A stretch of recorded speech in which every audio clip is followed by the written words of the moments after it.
era um homem de Deus, ele passou nessa cidade pregando a palavra de Deus, e lá ele fundou uma igreja. E aí, quando nós lemos esse livro, nós falamos Carta aos Filipenses. E no capítulo 3 é onde eu quero ler com vocês. Só escute, só preste atenção. E Deus tem uma palavra para cada um de nós aqui nessa noite. Deus tem uma palavra para cada um de nós. Escute só. Filipenses capítulo 3, versículo 17. Olha o que a palavra de Deus diz. Irmãos, sede imitadores meus e observai os que andam segundo o modelo que tendes em nós. Pois muitos andam entre nós, dos quais repetidas vezes eu vos dizia, e agora vos digo até chorando, que são inimigos da cruz de Cristo. O destino deles é a perdição.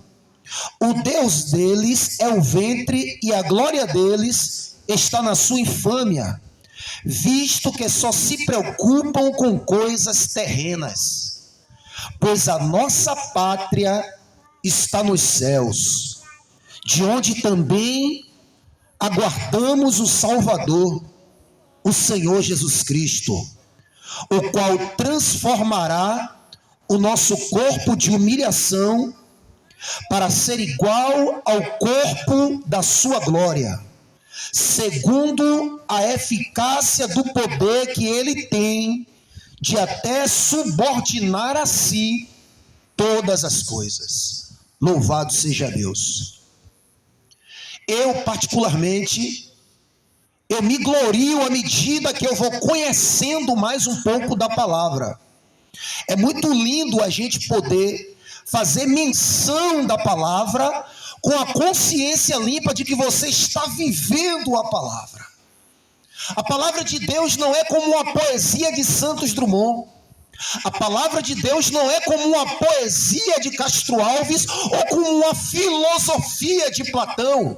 Não é como uma frase decorativa de Mahatma Gandhi. Não é como uma frase até mesmo evangélica de Martinho Lutero. A palavra de Deus, ela é luz e ela é vida. Se o homem tem o cuidado e a preocupação de estar com a vida na palavra, ele está sustento, porque quem garante a vida dele é a própria palavra. É por isso que eu não enfeito muito nas minhas pregações. É por isso que eu não invento muitas invenções ou subterfúgio para que você acredite na palavra. Só basta ela ser pregada. Se tiver corações abertos, desejosos por ser transformados, por receber força, por receber poder, será alcançado por ela, porque ela não é minha, irmãos. A palavra é de Deus. E quando Deus levantou o profeta Jeremias, ele disse: que vês, Jeremias? E ele deu a visão a Jeremias de uma vara de amendoeira. E Jeremias disse: eu vejo uma vara de amendoeira. Sabe o que Deus disse? Deus disse: ó, tu vê bem, porque tu está vendo, porque eu velo pela minha palavra para cumprir. E como a chuva cai do céu e não volta sem regar a terra, assim é a palavra de Deus. E se você parasse para entender juntamente comigo, se eu também parasse para entender, que esse simples texto que nós fizemos menção aqui nessa noite, ele traz com ele um peso de riqueza tão grande. Por quê? Porque esse texto aqui que nós lemos, como eu já disse, é a carta que Paulo enviou à igreja de Filipenses. A igreja de Filipenses foi uma igreja que o apóstolo Paulo, ele passou por lá pregando a sua palavra na segunda viagem missionária das 3 que o apóstolo Paulo fez, porque a sede do apóstolo Paulo era de pregar o evangelho, para que mais pessoas pudessem conhecer, para que mais pessoas pudessem ouvir falar desse Deus que não faz acepção de pessoas, a ponto que o apóstolo Pedro, lá em Atos capítulo 13, versículo 39, ele disse: reconheço por verdade que Deus não faz acepção de pessoas, mas em qualquer nação, em qualquer lugar, todos que temem Ele é aceitável. O Deus que eu estou pregando aqui nessa noite, ele não tem uma religião. O Deus que eu estou pregando aqui nesta noite, ele não tem uma identificação humana. É ele que sustenta a vida do homem aqui na terra. E como eu gostaria que nós entendêssemos que ele é espírito, e o que ele quer é que os que ele adorem, o adorem em espírito e verdade. Louvado seja Deus. E o apóstolo Paulo, ele passa pela essa comunidade de Filipenses, e ele observa que há em Filipenses ali pessoas propensas para o evangelho de Cristo, pessoas de posições, pessoas que tinham seus ofícios, que tinham seus afazeres, mas o apóstolo Paulo começou a pregar ali. E o apóstolo Paulo teve tanto êxito, louvado seja Deus, que o apóstolo Paulo começou a fundar uma igreja ali. Aí a Bíblia vai dizer que chega um tempo em que Paulo precisa sair dali, porque chega um tempo que a gente para de ouvir a palavra. Vai chegar um tempo que não teremos mais essa liberdade, nós teremos que viver daquilo que guardamos no coração até aqui. O que o apóstolo Paulo tinha ao seu favor, ele usou, foi um pergaminho e uma pena com tinta, e ele escreveu uma carta. Ele estava preso, mas a palavra de Deus não estava presa, sabe por quê? Porque é ela que liberta o homem. E o apóstolo Paulo preso, irmão Cícero, precisando de ouvir uma palavra de conforto, precisando de uma visita, ele encontrou força pela palavra para escrever a igreja de Filipenses, fortalecendo a igreja de Filipenses. E no início do capítulo 1, o apóstolo Paulo, quando estava escrevendo, ele disse aos filipenses: eu dou graças ao meu Deus por tudo que eu recordo de vocês.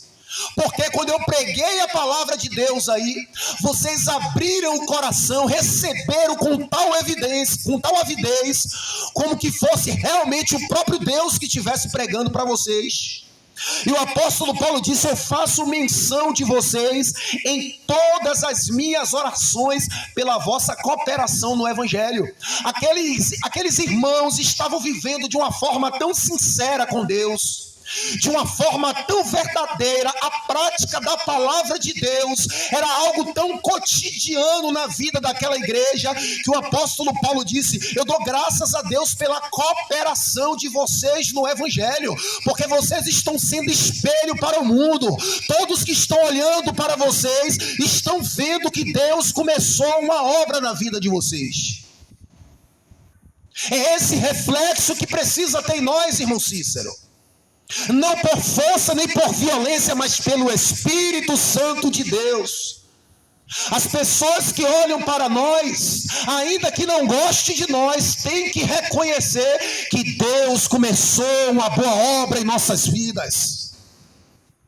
E isso através do nosso comportamento, e isso através das nossas vestes, e isso através da nossa atitude, e isso através do que sai da nossa boca, porque evangelho é mudança e transformação. O apóstolo Paulo não tinha nada para reprovar aquela igreja, porque a igreja se entregou em espírito, alma e corpo. Se é para servir o evangelho, vamos servir. Se é para dar lugar ao Espírito Santo atuar de maneira poderosa, fazendo o que Ele quer, eu vou dar lugar. Agora eu sei que o resultado eu vou colher. Porque Gálatas capítulo 6, versículo 7 diz: ninguém vos engane, de Deus não se zomba, o que o homem semear, ele ceifará.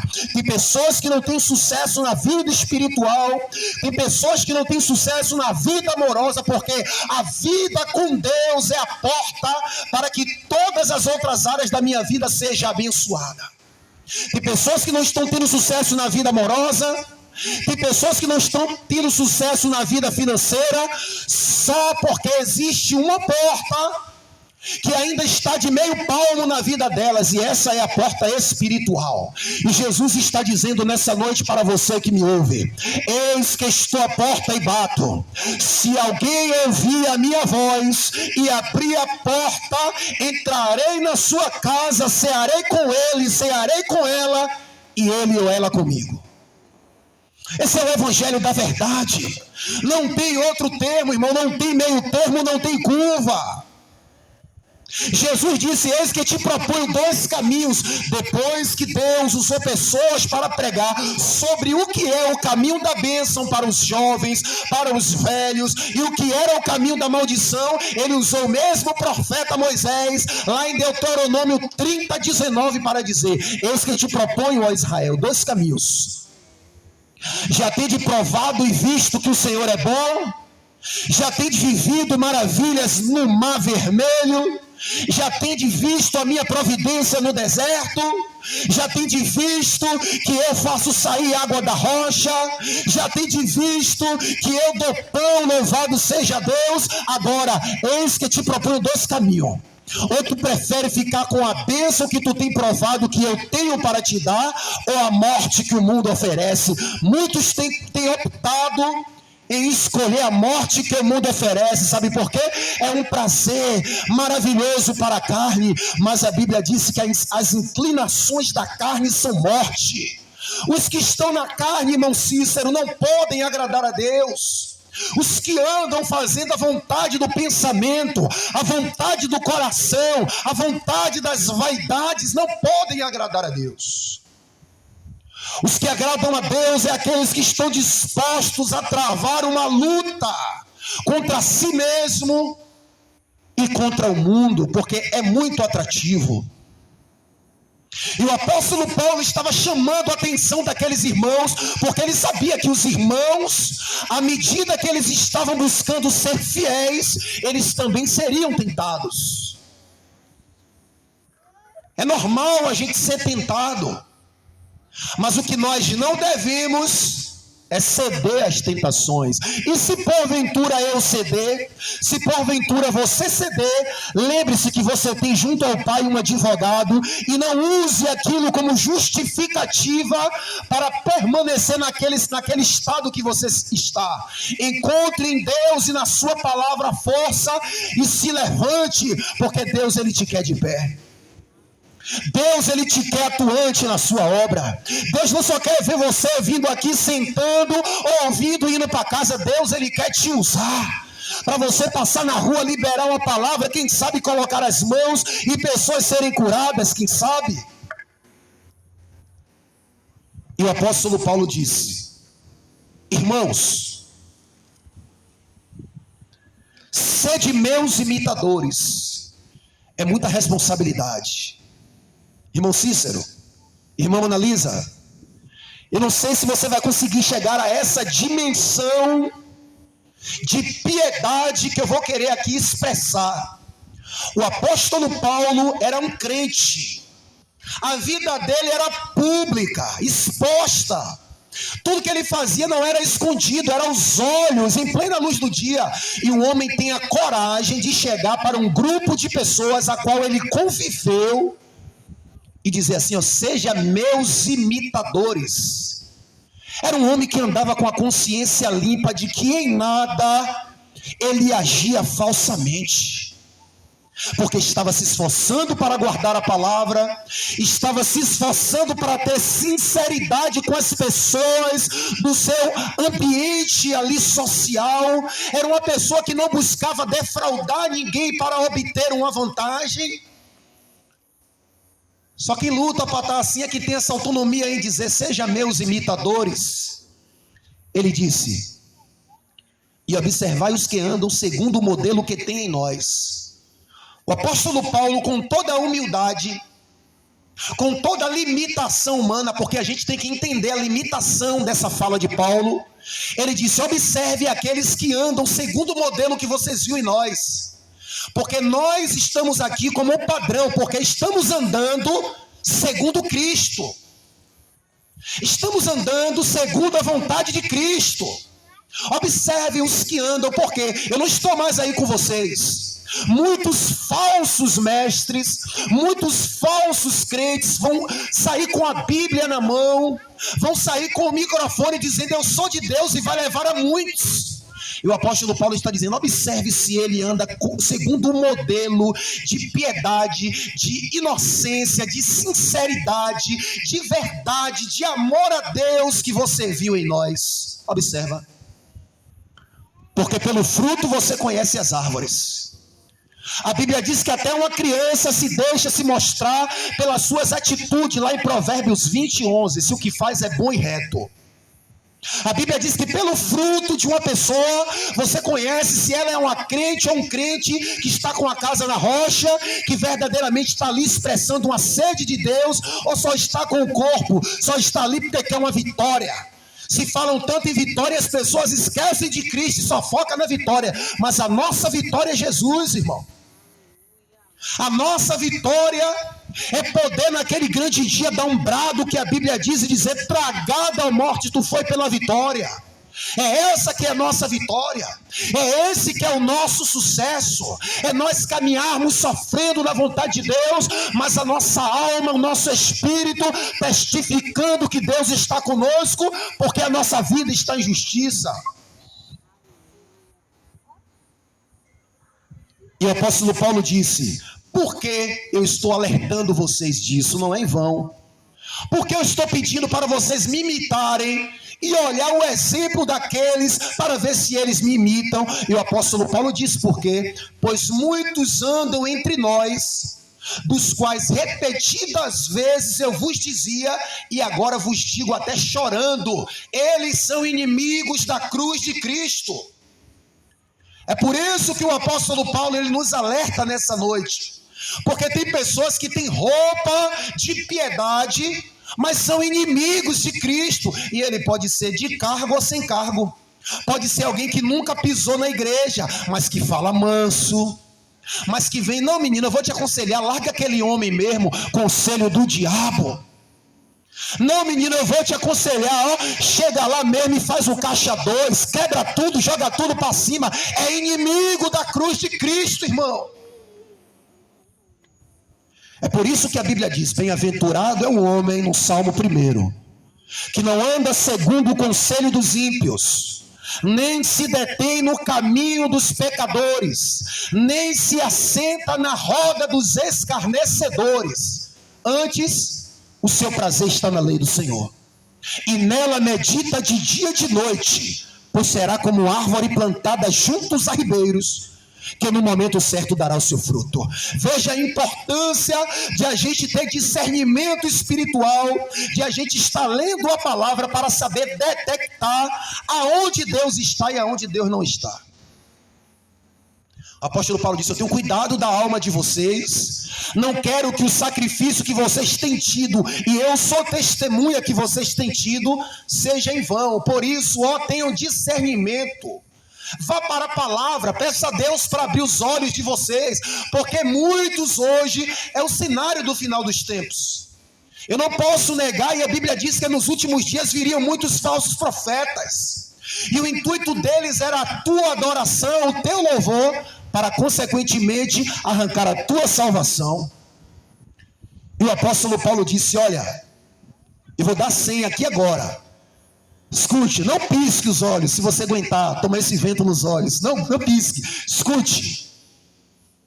O apóstolo Paulo disse assim, ó: o Deus deles é o ventre. Aí talvez eu perguntaria: por que, Paulo? O apóstolo Paulo disse: só se preocupam com coisas da terra. Veja quem são os tipos de pessoas que o apóstolo Paulo qualificou como inimigos da cruz: pessoas que só se preocupam com coisas da terra, pessoas que não acreditam no céu, pessoas que não entendem as coisas do céu, pessoas que ouvem, mas não creem, o tempo todo: não, eu estou fraco. Mas aí, nas coisas da terra acredita. Quando o homem fala, crê.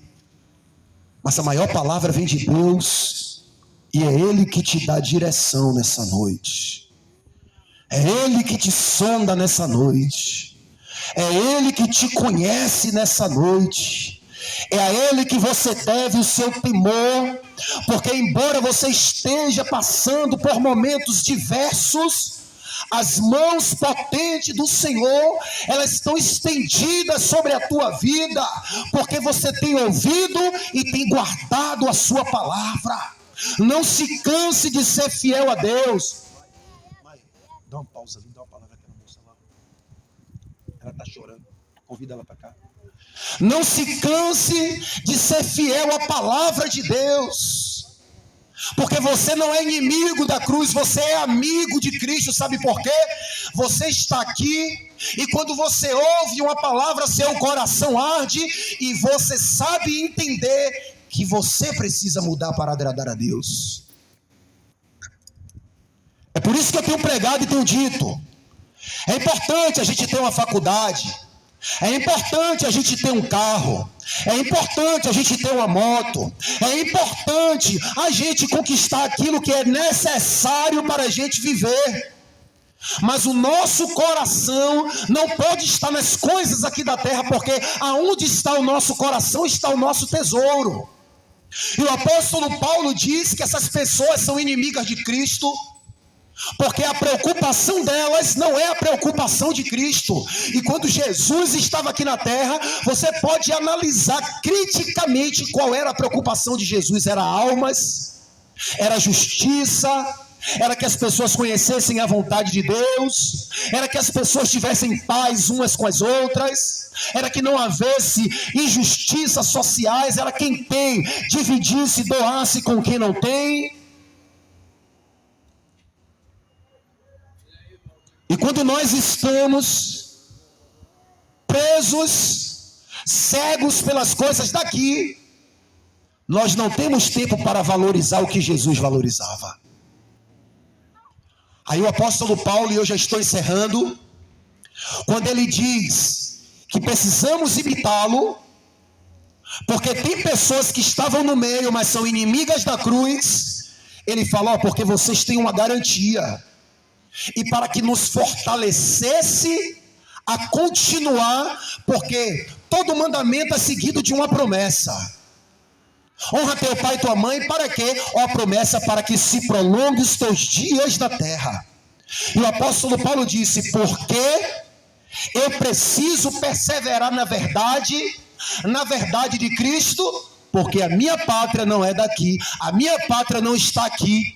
As leis que influenciam a minha alma e o meu espírito não são as leis do plenário, não são as leis que constituídas pelo parlamento, são as leis de Cristo, são as leis de Deus que está acima de toda a lei humana. E o apóstolo Paulo disse, porque a nossa pátria está no céu. Logo, logo tudo aqui vai acabar. Logo, logo tudo aqui terá um fim.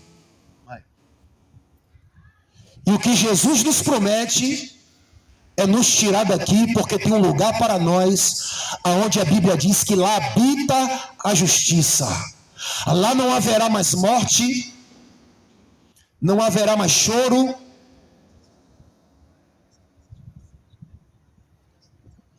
lá não haverá mais angústia, porque a Bíblia diz que Jesus, Ele nos apacentará. Que essa palavra possa permanecer no nosso coração e a gente, irmãos, possa se sentir convidados por Deus a ser mais fiéis a Ele, a ouvir mais a Ele. E eu tenho certeza que as nossas causas Ele tomará, porque Ele não é homem que minta e nem filho do homem que se arrependa. Tudo que Jesus quer é pelejar as nossas causas. Tudo que Jesus quer é nos tirar de cena e entrar na nossa vida. O problema é que muitas pessoas querem Ele no barco só para acalmar a tempestade, mas não quer Ele para guiar também o barco. E nós precisamos chamar Ele quando as tempestades estão arvoradas, mas também quando há bonança no barco, nós temos que lembrar que Ele é o verdadeiro guia. E como diz João capítulo 15, versículo 5, sem Ele nada podemos fazer. Então você que me ouve, entrega a tua vida ao Senhor Jesus. Esse convite não é para pertencer a uma religião, porque como eu falei, Deus não tem uma religião. Esse convite de fato é para você começar a ter um relacionamento e um compromisso real com Deus, e começar a ver coisas novas acontecerem na tua vida, e começar a ver mudança que o homem não pode fazer na tua vida. Você lembra aquele homem há 38 anos na beira de um tanque de Betesda? Havia uma multidão, mas todos na mesma situação. E os que não estavam na mesma situação, ou os que talvez já tinham sido curados, não tinham amor o suficiente para ajudar aquele homem. Mas Jesus chegou ali para ajudar. Porque a Bíblia diz que Jesus sabia o estado e o tempo que aquele homem estava. E Jesus olha para ele e diz: querem ficar são? Ele diz: não tem homem algum que possa me ajudar. Jesus disse: eu não estou perguntando se tu quer que homem algum te ajude. Eu estou perguntando se tu quer ser liberto deste mal. Se tu quer ser uma nova criatura. Se você quer, venha e nós vamos orar por você. Aleluia. E Jesus vai te dar graça. Amém, Jesus. Jesus disse: toma a tua cama e anda. E aquele homem viu que Jesus era diferente de tudo e de todos que ele já tinha encontrado, porque Jesus dá a palavra e acontece. Jesus fala e tudo se cumpre. Persevera em Jesus. Continua com a pouca oração. Continua apresentando tuas causas a Deus, porque parece que é em vão. Os ventos querem nos fazer não ouvir a voz de Deus.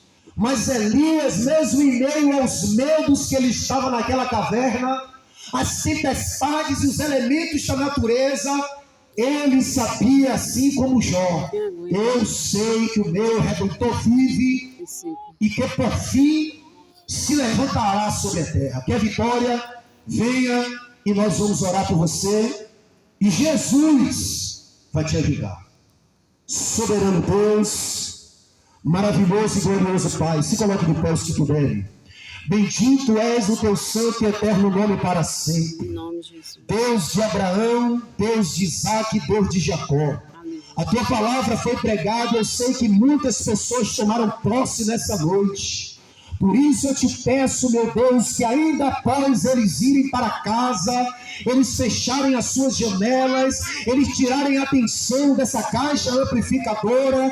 Eu te peço, meu Deus, que a tua graça continue alcançando os seus corações. Meu Deus, eu te peço que a tua graça tome cada família que nos ouve nesta noite. Eu te peço que o teu poder, Senhor, a tua glória, a tua unção, ela possa, meu Pai, ela possa tomar força nesta vida, meu Deus, resolvendo este problema, porque tem coisas que para o homem é impossível, mas para o Senhor nada é impossível.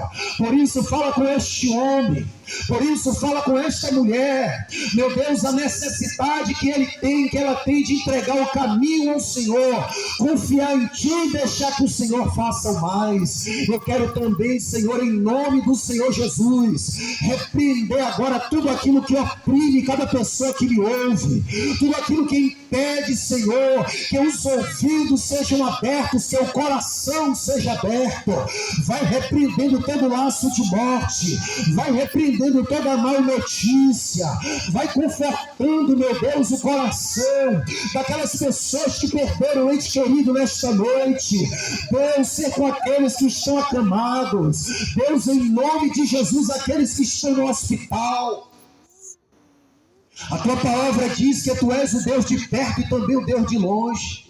Não é a potência da minha voz, mas é o poder que há em ti. E o Senhor disse: se creres, verás a glória de Deus. Em nome do Senhor Jesus, nós repreendemos todo o mal e profetizamos a cura nesta noite, e profetizamos a libertação nesta noite, e profetizamos a tua vitória em nome de Jesus. Irmãos, assim, ó, eu tenho por certo, é uma convicção e uma certeza de quem conhece a Deus e sabe das promessas futuras que Ele nos fez. Breve toda preocupação vai acabar.